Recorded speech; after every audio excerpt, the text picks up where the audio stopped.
Hey, Golfholics. We are chatting with Rachel Rohanna Virgili, who earned her 2022 LPGA Tour card by finishing inside the top 10 on the 2021 Race for the Card on the Symetra Tour. Rachel, welcome to Back Nine Report. Hi, Fred. Thanks for having me. Yeah, we had the chance to play down in French Lick earlier in the year, and you were working to get your card back. But this is not your first trip to the LPGA Tour.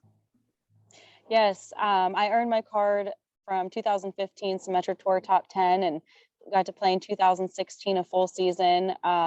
Didn't have the greatest year, but went back out there in 2017 and played about a third of a season on the LPGA and then about a half a season on the Symetra Tour. I learned a lot from 2017 and then went into 2018, had my daughter, Jamelia, and 2019 had a pretty good year too. And obviously everyone knows what happened in 2020.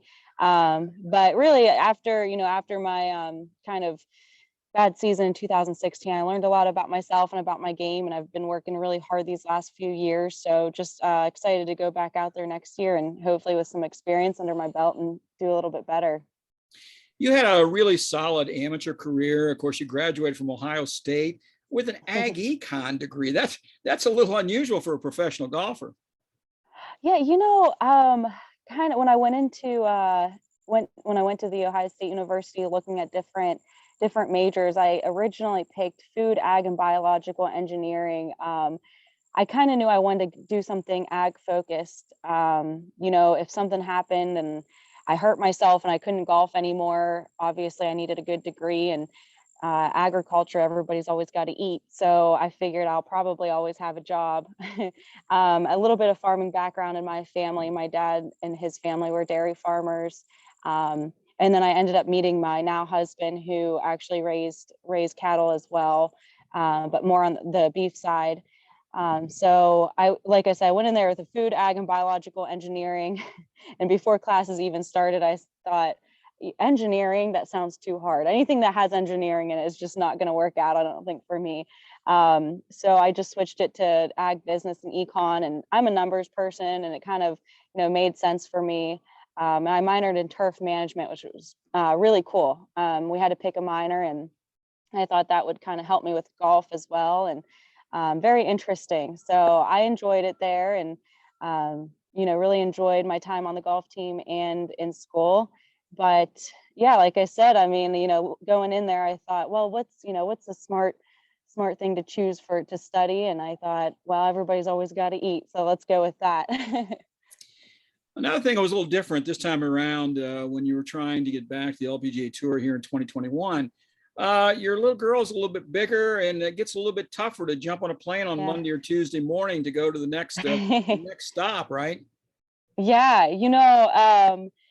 so I had my daughter in 2018, and as anybody would probably tell you, whenever you have a kid, your perspective on a lot of things change. And so, yes, physically, mentally, things have been different. In some ways, much, much more difficult, but in other ways, it's almost become a little easier. A lot of people in professional golf, they stress so much about their job, they stress so much about golf, and I'm not going to say I don't. I mean, of course I do, and it's my livelihood, it's what I love doing. But obviously there's other things that are important in life. I have a completely different perspective now on golf. It went from being the thing that caused me anxiety and stress to now almost being my stress reliever. Being a mom, I have that mom anxiety. I have, you just have like a completely different view on things, like once you become a parent, and you worry and you stress so much about your kids. So when I go on the golf course, I'm able to kind of relax a little bit. And it sounds so, I guess, counterintuitive to where it was 5 years ago.